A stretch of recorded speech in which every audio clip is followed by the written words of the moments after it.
Okay, good day everyone. Before I will begin, I would just like to introduce myself.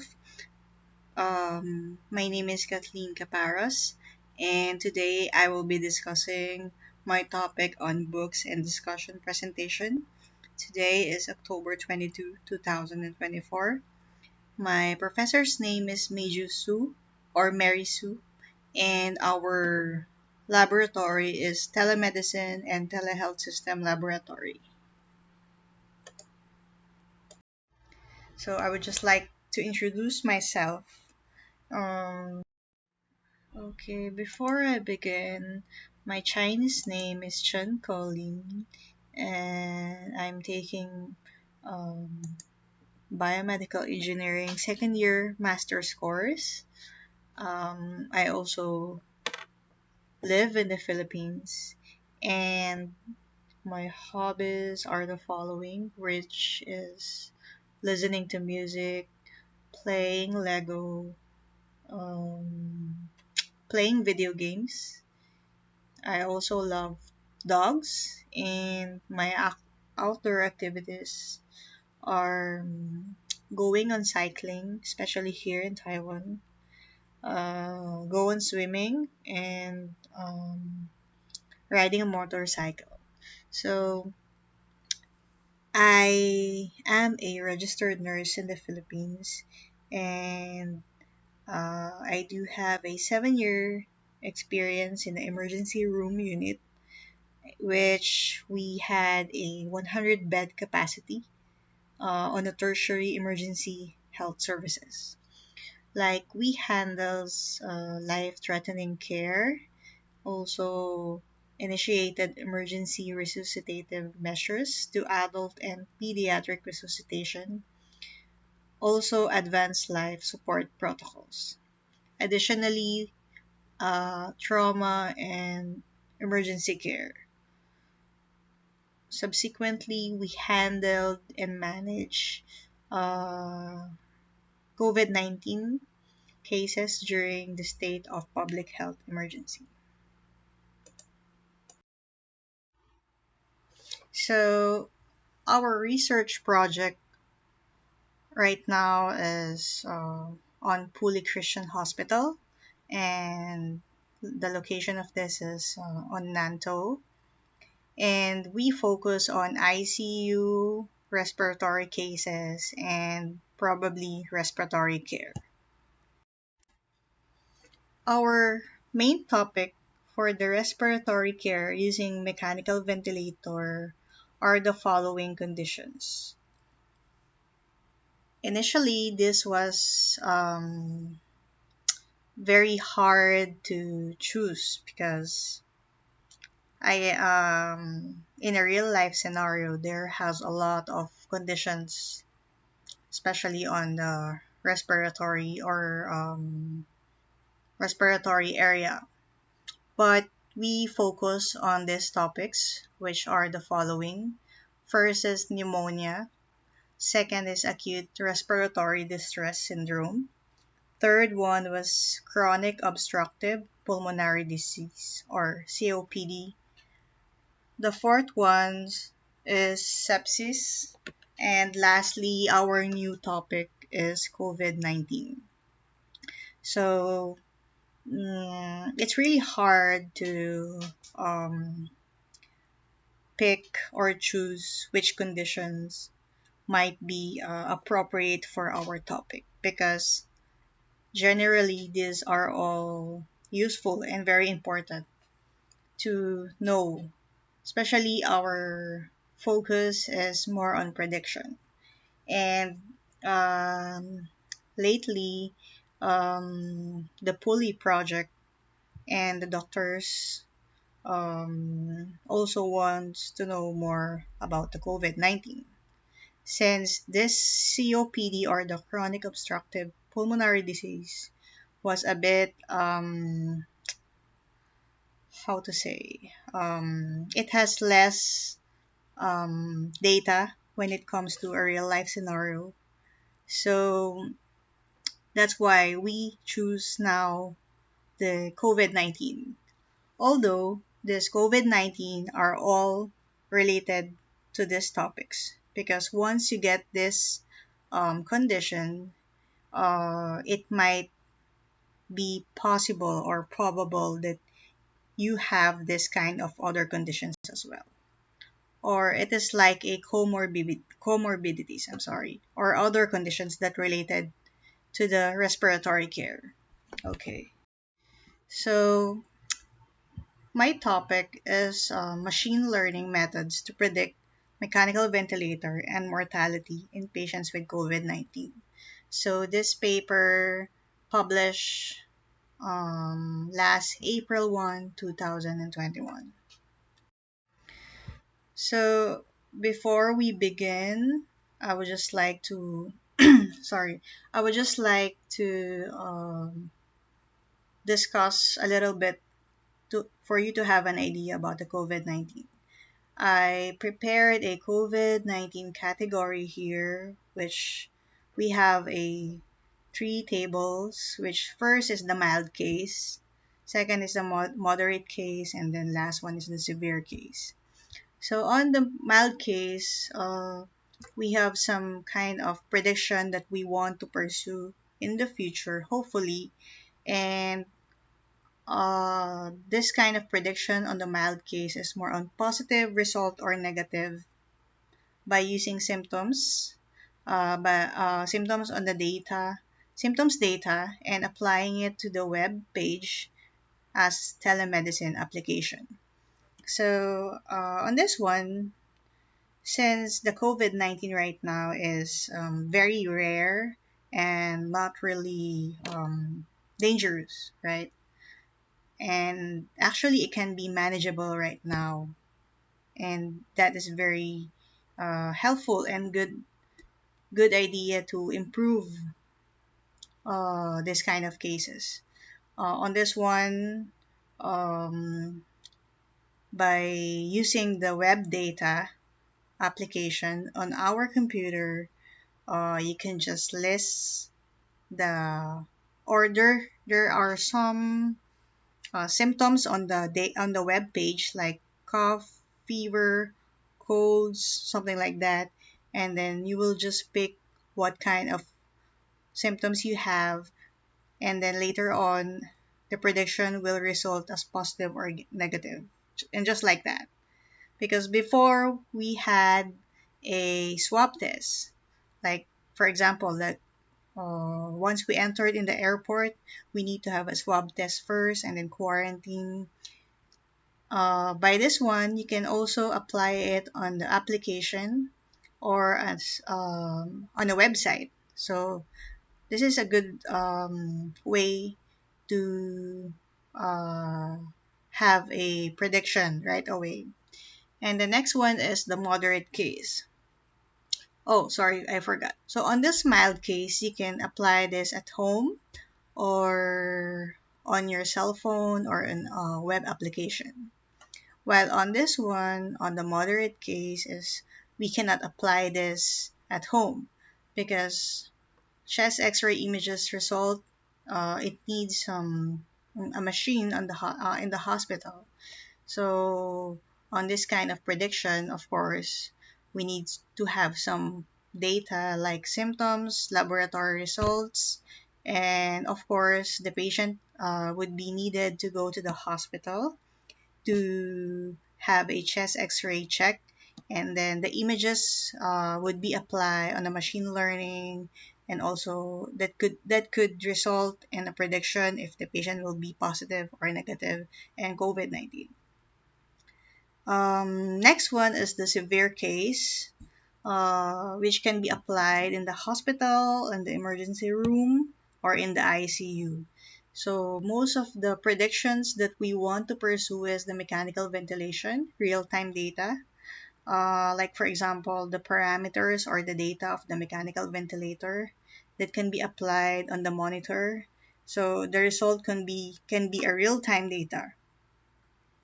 Um, once the patients are in the ICU. And then another one is how many days will the patient will stay in the ICU, like for example a duration. Um, like if the patient will stay in the ICU, the machine learning will predict that the patient will stay only for 2 to 3 days, something like that, or maybe more on 5 days. So it depends on the case to case basis. And then the next one is the vital signs real time data. So this is also a machine monitoring that could result the vital signs right away or real time data. So overall, this kind of category can be very helpful when it comes to prediction, most especially in the hospitals and emergency room and in the ICU. Okay, our objectives is to develop and validate the machine learning models for prediction of the mechanical ventilation for patients that is presenting to the emergency room first, and for this prediction of the in-hospital mortality once a patient is admitted. The introduction of this paper was first as the COVID-19 pandemic challenge, which the majority first is the mild disease. So most probably 15 to 20% require hospitalization because sometimes they need to know first if the patient will be positive or negative so they can prevent the other families or relatives to have this also this kind of the disease. This was the during the pandemic times, but right now, since this COVID is just a minimal case because of a lot of vaccinations and preventions, right? Next one is the risk factors for the severe outcomes. What are those? First is gender, age, comorbidities like diabetes, hypertension, etc., and so on.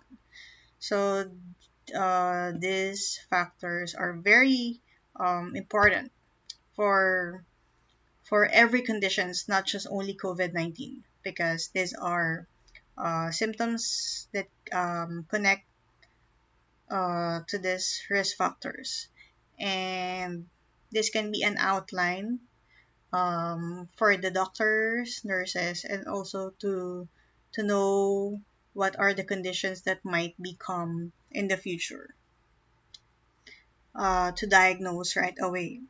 And the next one is the clinical markers. First is the oxygen markers, the oxygen saturation, the respiratory rate, and the laboratory values. So most probably, this troponin I, CRP, and D dimer are one of the important clinical markers to know the result of the COVID-19. So this is very important, especially if the case of the patient is very severe or dangerous. So this can be need to know, especially right away.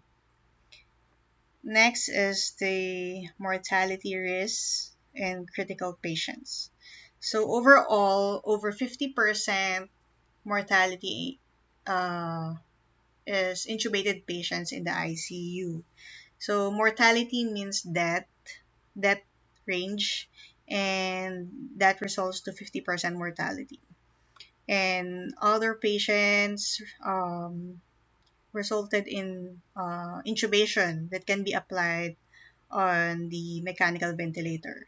So on this one, this can be applied on the category of severe COVID-19 patients.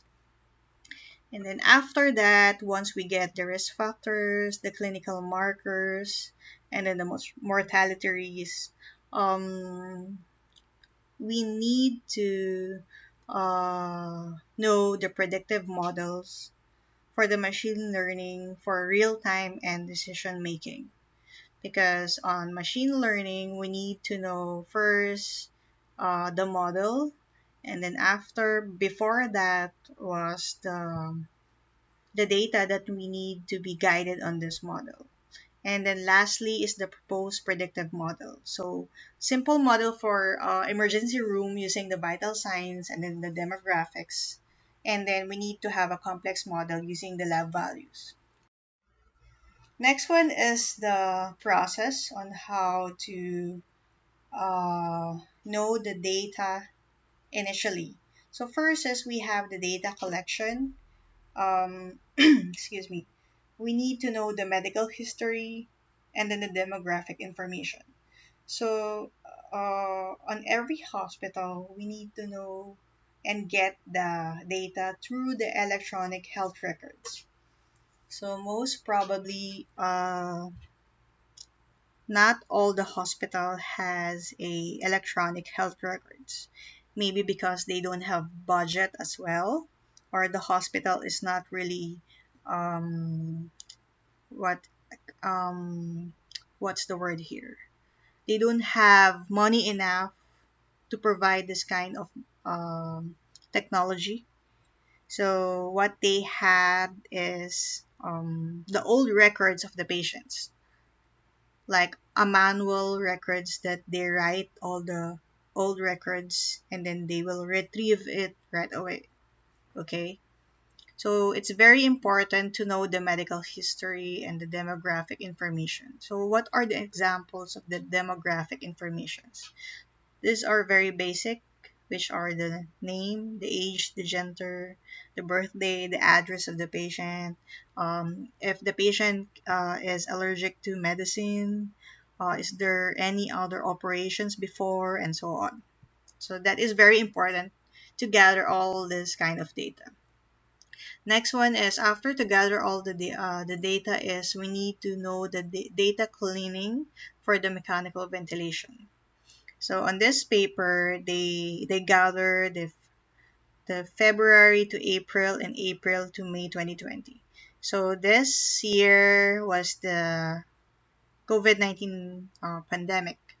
So this is the peak of every cases. So there's a lot. Next one is the data cleaning for mortality and prediction. After that is, on this paper, 34 clinically significant features selected from the 3,491 patients. So they clean the data, they included and excluded what data can be applied or not. So I will just discuss it later on. And the next one is the statistical analysis.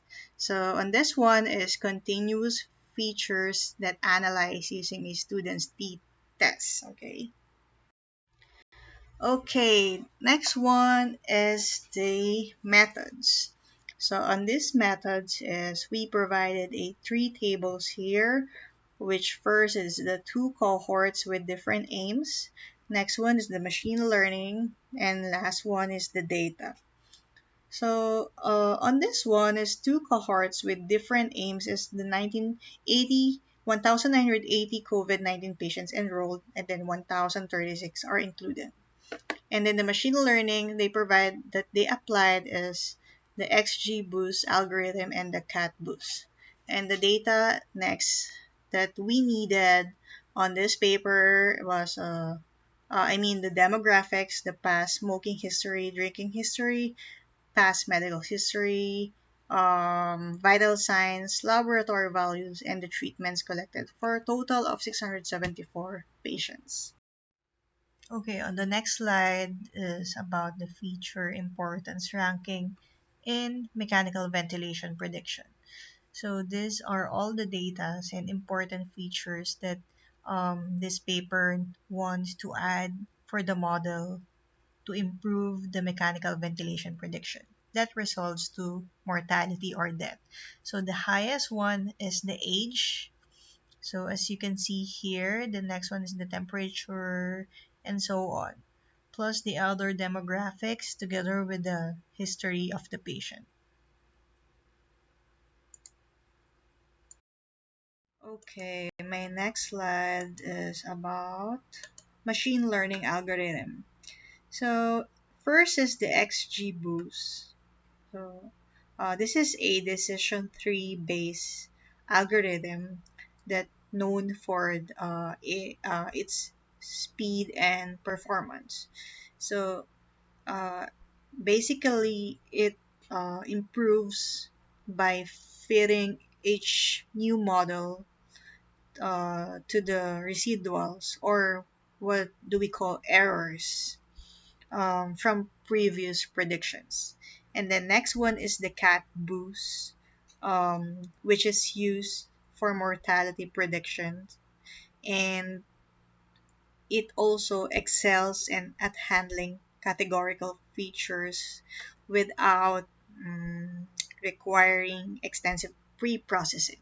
Okay, so this cat boost can be a little bit more easier to improve the model performance.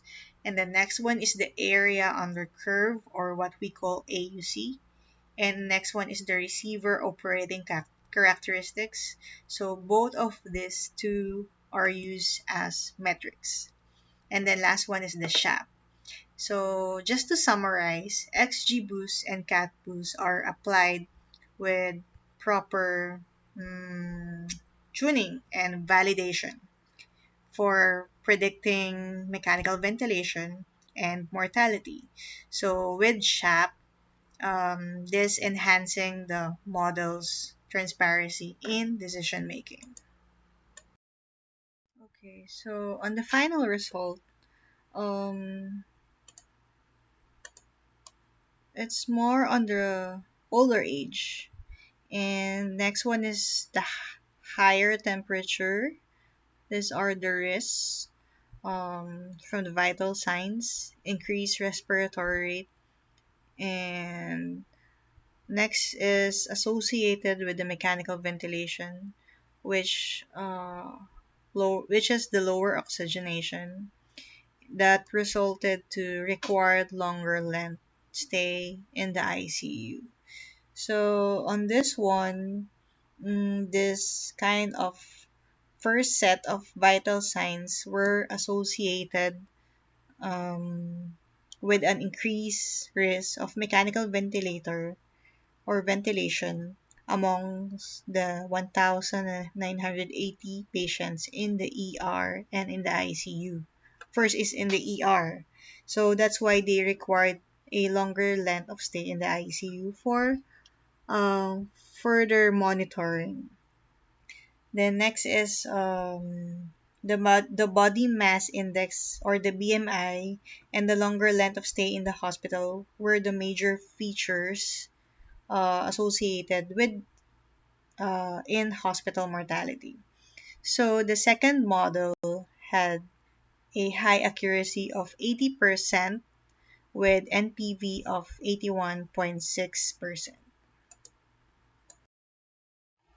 So, on the final conclusion, which was the machine learning models using the following, which are the XGBoost and the CatBoost algorithms, can predict need for the mechanical ventilation that results to mortality with a very high accuracy in COVID-19 patients. Uh, just to summarize, this paper can result a prediction to know the death or the mortality rate of the COVID-19 patients. So, with that, thank you everyone for listening for my presentation. If you have any questions, you can just message me, or if you have anything you want to ask for my topic, and hopefully I can still improve this for my new continuous data later on. Okay, thank you everyone, and good day.